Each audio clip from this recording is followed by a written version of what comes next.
یہ ملک سے محبت کرنا میرے بھائی، یہ پیارے پیغمبر صلی اللہ علیہ وسلم کی سنت ہے کہ اللہ کے محبوب صلی اللہ علیہ وسلم جب خانہ کعبہ کو چھوڑ رہے تھے،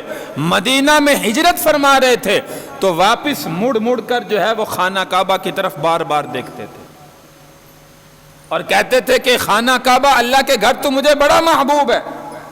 میں تجھ سے محمد الرسول اللہ بڑی محبت کرتا ہوں۔ خانہ کعبہ کو دیکھ کے کہتے تھے تیری قوم کے لوگ مجھے یہاں رہنے نہیں دیتے، اللہ نے حکم فرمایا کہ اس کو چھوڑ کے مدینہ میں ہجرت کر جاؤ، ورنہ چھوڑنے کو دل نہیں چاہتا۔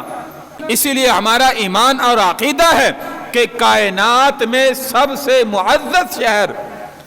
معزز ملک، سب سے پہلے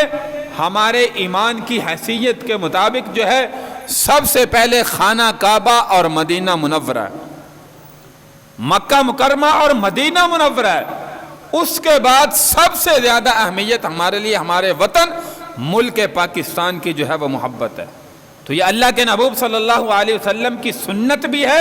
اپنے وطن سے محبت کرنا، کہ جو اللہ کے نبی صلی اللہ علیہ وسلم کے دل میں بھی محبت ملی ہے، آپ نے اس کا اظہار فرمایا ہے۔ تو اس لیے یوم تشکر کے طور پر میں نے کہا 14 اگست جب بھی زندگی میں آئے،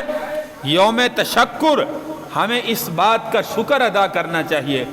اس بات پر جو ہے وہ اللہ کی ذات کا شکر ادا کریں۔ اللہ نے ایک آزاد ملک جو ہے وہ ہمیں آزاد ریاست جو ہے وہ ملک پاکستان جو ہے وہ عطا فرمایا۔ تو میں نے کہا آزادی کی نعمت ان سے پوچھیں